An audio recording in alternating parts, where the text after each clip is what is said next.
You know the feeling. You're lying in bed at 2 a.m., your mind is racing, you finally figured out what you want to do, what you need to do, the path is clear, the desire is real, and then, like clockwork, the fear arrives. It doesn't come in screaming, it comes in whispering, reasonable, rational, almost protective. What if you fail? What if people laugh? What if you're not good enough? What if you try your hardest and it still doesn't work? And here's the trap. You think courage means not feeling that fear. You think brave people are the ones who don't hear those voices, so you wait. You wait for the fear to go away. You wait for confidence to arrive. You wait to feel ready. But confidence is a lie, readiness is a myth, and if you're waiting to stop being afraid before you start, you will wait forever. In our last video, we talked about reclaiming your timeline, about giving yourself permission to move at your own pace. But some of you watched that video and thought, okay, I'm ready to stop waiting. But how do I actually start when I'm terrified? Today, we're going to answer that question. We're going to look at the architecture of courage. Not the Hollywood version, the real version. The kind that doesn't feel brave at all while you're doing it. Let me tell you what courage is not. Courage is not the absence of fear. It's not confidence. It's not feeling ready. And it's definitely not that rush of adrenaline you see in action movies where the hero charges into battle without hesitation. That's not courage. That's either stupidity or ignorance. And neither of those things will serve you. Real courage is far less glamorous and far more accessible than you think. Neuroscience shows us something fascinating. When you study the brains of people we consider courageous, firefighters, soldiers, activists, people who routinely do dangerous things, their brains don't show less fear. They show the same fear response as everyone else. The amygdala fires, the heart rate spikes, the palms sweat, the body screams, danger, stop, run. But here's the difference.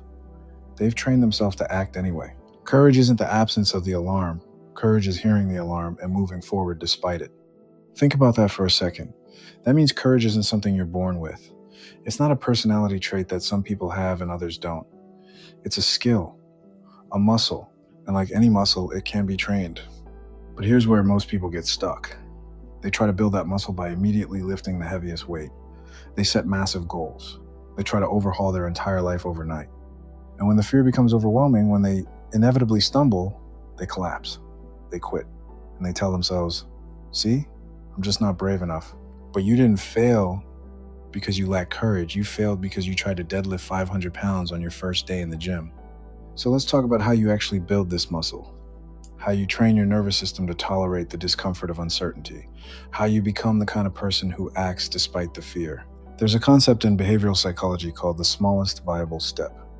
It's devastatingly simple, and most people completely overlook it because it doesn't feel significant enough.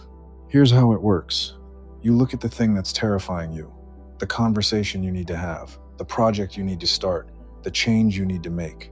And instead of asking, how do I do this entire thing? You ask, what is the smallest action I can take right now that moves me even 1 millimeter closer? Not a mile, a millimeter. Let me give you some examples. You want to start a business, but the idea of building a whole company feels paralyzing. The smallest viable step isn't writing a business plan. It's spending 15 minutes researching one competitor. That's it. Just one. You want to repair a broken relationship, but the thought of that conversation makes your stomach turn.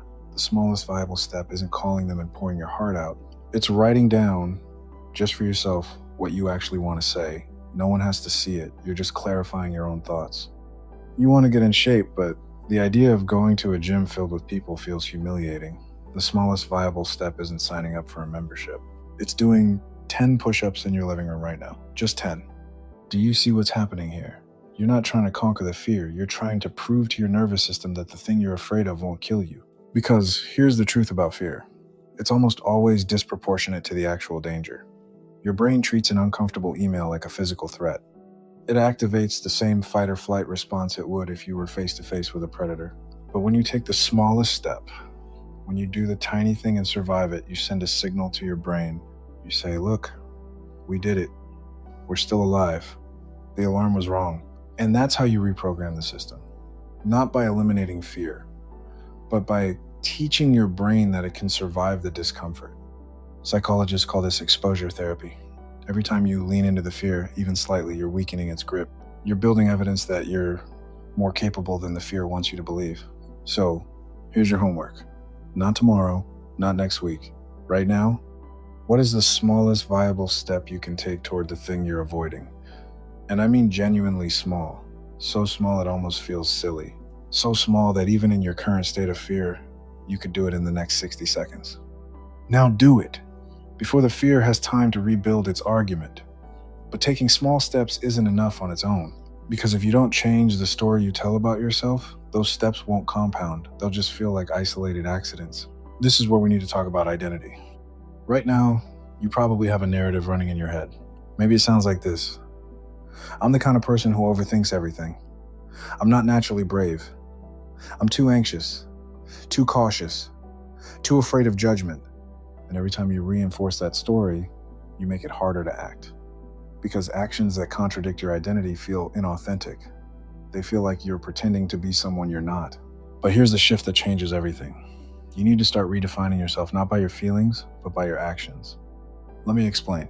You think, I'll become a brave person once I stop feeling afraid. But that's backwards. You become a brave person by acting despite the fear.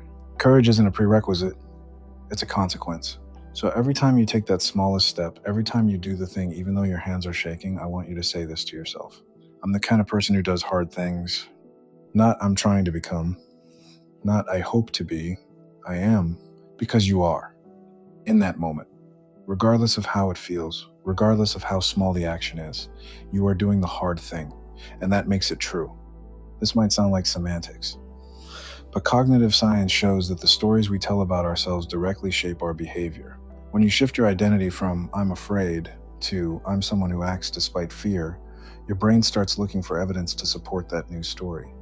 And the beautiful part? You don't need a mountain of evidence. You just need enough to make the new narrative plausible. One small action, then another, then another. Over time, those actions stack, and the person you're becoming isn't someone who never feels fear. It's someone who has learned to carry fear and still move forward. That's not weakness. That's power. Now, I need to address something that's probably swirling in your mind right now. You might be thinking, but what if I take the step and it goes badly? What if I fail? What if this entire thing is a mistake?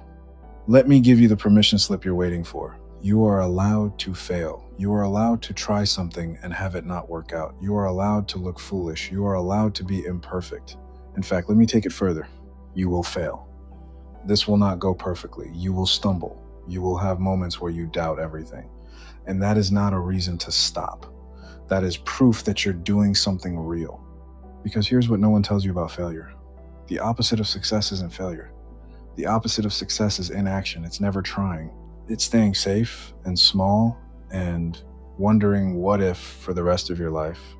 Failure is just data. It's feedback. It tells you what didn't work so you can adjust and try again. But inaction tells you nothing. It keeps you frozen in the same place with the same fears year after year. So when you take that step and it doesn't go perfectly, and it won't, I want you to do something radical. I want you to celebrate it. Not the outcome, the action. Because the outcome was never in your control. The market might shift. The other person might say no. The timing might be wrong. There are 1,000 variables you can't predict. But the action, that was yours. That was the only thing you ever had control over. And you did it. That's the win. And here's the part that will change your life. Once you decouple your self-worth from the outcome, once you stop measuring yourself by results and start measuring yourself by effort, fear loses its power. Because the thing you were actually afraid of wasn't the failure itself, it was what the failure would mean about you. It was the story you tell yourself. I failed, therefore I'm not good enough, I'm not smart enough, I'm not worthy. But when you reframe it, when you say I tried and that makes me brave, the outcome is just information. That narrative collapses. You're free. Free to try, free to fail, free to try again. So let me bring this home. You've been waiting for confidence to arrive before you start. But confidence doesn't come first. It comes after you've done the thing. After you've proven to yourself that you can survive the discomfort, you've been waiting to feel ready. But readiness is a trap. It's a moving target that will always stay just out of reach. You will never feel fully ready, and that's okay. You've been waiting for the fear to disappear. But the fear is not the enemy. The fear is just your nervous system trying to protect you from a threat that doesn't exist. And the only way to teach it that you're safe is to act anyway. So here's what I want you to do right now. Before you close this video, before you move on to the next thing, identify one thing you've been avoiding because you're afraid. Just one. Now ask yourself, what is the smallest viable step I can take in the next 60 seconds? And then do it. Not perfectly, not confidently, just do it. Send the text, write the first sentence, do the push-up, make the search, take the step. Because courage isn't a lightning bolt that strikes you from above. It's a quiet decision you make in a moment when no one's watching. It's the choice to move forward even though your hands are shaking, even though you don't know how it will end. That's the architecture of courage. It's not grand, it's not glamorous, it's small, it's humble, it's one step at a time. But those steps, they add up, they compound. And before you know it, you'll look back and realize you've traveled further than you ever thought possible. Not because you stopped being afraid, but because you learned to carry the fear and walk anyway. So take the step, build the muscle, become the person who acts. The life you want is on the other side of the thing you're avoiding, and you're ready.